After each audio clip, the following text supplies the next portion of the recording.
नमस्कार, मैं हूं प्रभाकर मणि तिवारी। आप देख रहे हैं मेरा खास कार्यक्रम पॉलिटिक्स विद प्रभाकर। आप जानते हैं कोलकाता नगर निगम चुनाव खत्म हो गया है, नतीजे आ गए हैं। एक तरह से कहें तो तृणमूल कांग्रेस की आंधी थी और इसमें विपक्ष लगभग साफ हो गया, विपक्ष का सुपड़ा साफ हो गया। तृणमूल कांग्रेस को 144 में से 134 सीटें मिली, बीजेपी को 3 सीटें मिली, जबकि कांग्रेस और लेफ्ट को 2-2 सीटें मिली। 3 निर्दलीय महिलाएं चुनाव जीती हैं, लेकिन वो भी अब तृणमूल कांग्रेस में शामिल होने की ओर बढ़ रही हैं, तो तृणमूल कांग्रेस के सीटों की तादाद 137 हो जाएगी। बीजेपी को भले 3 सीटें मिली है, लेकिन लेफ्ट को उसके मुकाबले ज़्यादा वोट मिले हैं, 11% से ज़्यादा, जबकि बीजेपी को करीब 9% से कुछ ज़्यादा वोट मिले हैं। इस बीच बदलते घटनाक्रम में आज अचानक राज्यपाल जगदीप धनखड़ ने दिल्ली में केंद्रीय गृह मंत्री अमित शाह से मुलाकात की। इसे लेकर अटकलों और कयासों का बाजार तेज हो गया है। बीजेपी ने चुनाव में हिंसा, चुनावी धांधली समेत कई मांगें उठाई थी। राज्यपाल भी बीते कुछ दिनों से ममता बनर्जी सरकार पर पेगासस आयोग समेत कई मुद्दों पर हमलावर रहे हैं।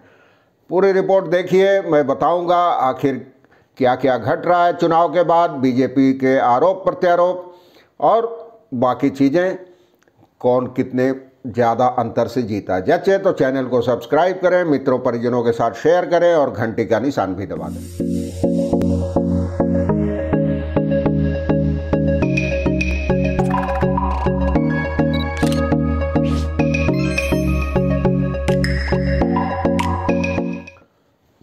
मिनी विधानसभा चुनाव कहा जाता है। मैं पहले भी अपने तमाम वीडियोस में आपको बताता रहा हूँ कोलकाता नगर निगम चुनाव को, लेकिन इस बार चूंकि चुनाव टल गया, विधानसभा चुनाव के बाद हो गया।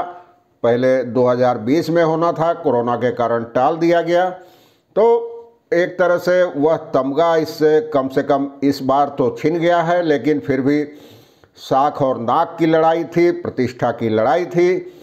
बीजेपी के सामने मौका था विधानसभा चुनाव में पराजय के बाद, उम्मीद से बहुत खराब प्रदर्शन के बाद अपनी हालत सुधारने का।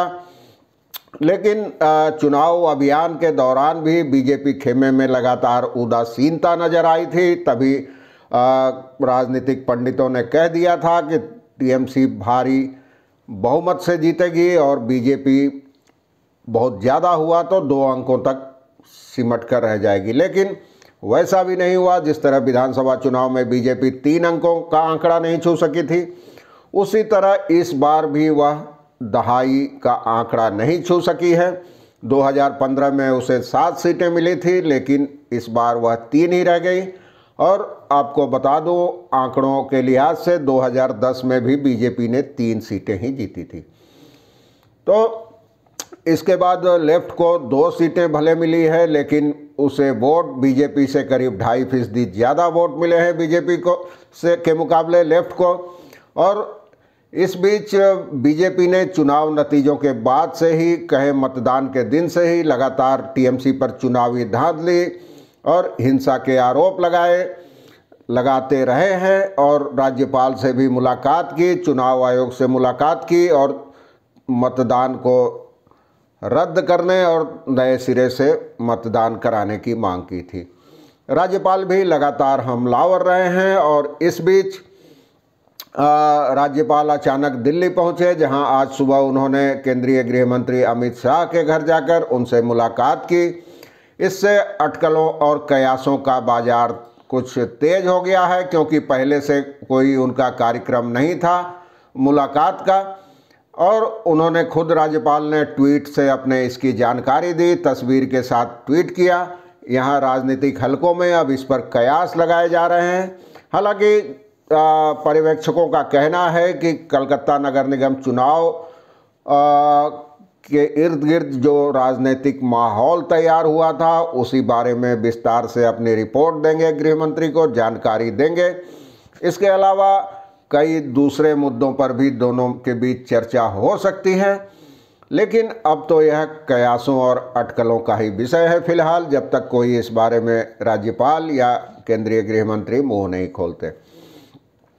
इस बीच बीजेपी को भारी झटका लगा है। आप समझ सकते हैं कि कम से कम लेफ्ट को भी उससे ज़्यादा वोट मिले हैं। भले सीटें एक कम सीट मिली है उसके, लेकिन वोट उसे ज़्यादा मिला है। और सीटें बीजेपी की घटी है। जैसा कि मैंने आपको बताया, पिछली बार 7 सीटें थी, इस बार 3 ही रह गई है। और लेफ्ट को इस बार 11% वोट मिले हैं। बीजेपी को पिछली बार यानी 2015 के नगर निगम चुनाव में 15.42% वोट मिले थे, लेकिन इस बार वह 9 कुछ फीसदी 9% से कुछ ज़्यादा वोट मिले हैं उसको, लेकिन पिछली बार के मुकाबले यह आंकड़ा बहुत कम है। इतनी उम्मीद तो बीजेपी के नेताओं ने भी नहीं की होगी खराब प्रदर्शन की। हालांकि वोटों के प्रतिशत के लिहाज से लेफ्ट भले 2 नंबर पर पहुंच गया है। बीजेपी ने आरोप लगाया है कि तृणमूल कांग्रेस ने ही लेफ्ट को 2 नंबर पर पहुंचाया है। प्रदेश अध्यक्ष सुकांत मजूमदार ने चुनावी नतीजों के बाद कहा कि लेफ्ट ने विधानसभा चुनाव के समय नारा दिया था कि नो वोट फॉर बीजेपी, और उन्होंने अपने हाथ कटाकर दूसरों के रास्ते में बाधा पहुंचाई थी। यानी खुद तो एक भी सीट जीत नहीं सके, बीजेपी की राह में भी मुसीबतें खड़ी की थे, अवरोध खड़े किए थे। और उन्होंने कहा कि इसी के एवज में तृणमूल कांग्रेस ने इनाम के तौर पर लेफ्ट को 2 सीटें दिला दी है। और हमको पहले से पता था कि हर बूथ पे फर्जी मतदान हो रहे हैं। जहां 3 फर्जी वोट पड़े वहां 2 तृणमूल के झोली में तृणमूल की गए तो 1 सीपीएम की झोली में। उन्होंने कहा कि तृणमूल कांग्रेस इस मुद्दे पर पहले से ही भ्रामक स्थिति तैयार करने की कोशिश में है कि असली विपक्ष कौन है, और इस बार भी सत्तारूढ़ पार्टी ने यही खेल खेला है। लेकिन उनका पार्टी का दावा है बीजेपी का कि यह लोगों की असली राय नहीं है। जिस तरह मतदान कराया गया, जैसी धांधली हुई, उसमें यह नतीजा स्वाभाविक था। और इस बार चर्चा अब थोड़ी चुनाव की। इस बार बहुत दिलचस्प मुकाबले हुए हैं। कई परिवार में पूरे परिवार के लोग जीत गए हैं एक साथ, 2-2, 3-3 लोग। और हार जीत का फासला भी कहीं बहुत ज़्यादा रहा है तो कहीं बहुत कम रहा है। मिसाल के तौर पर कहीं कोई उम्मीदवार महज 47 वोटों से जीता है तो कहीं यह हार जीत का फासला 62,000 से भी ज़्यादा रहा है। और श्यामपुकुर, कोलकाता के श्यामपुकुर इलाके में 21 नंबर वार्ड में हार जीत का फासला महज 47 रहा है। यहाँ तृणमूल की उम्मीदवार मीरा हाजरा को सीपीएम की महिला उम्मीदवार सुजाता साहा ने कड़ी टक्कर दी थी, और महज 47 वोटों से टीएमसी इस सीट को जीतने में कामयाब रही है। और इसके बाद 103 नंबर वार्ड में सीपीएम जीती है, तो यहाँ भी बहुत कम 562 वोटों का अंतर रहा है। करीब 294 वोटों का अंतर रहा है हार जीत में यहाँ। और दूसरी ओर सबसे ज़्यादा अंतर रहा है कई जगह 360 वोटों का, कहीं 509 वोटों का।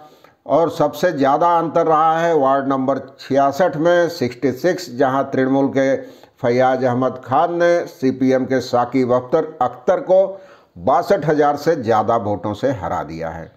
इसी तरह तृणमूल के संदीपन शाह ने 58 नंबर वार्ड में 40,000 करीब 41,000 वोटों से जीत हासिल की।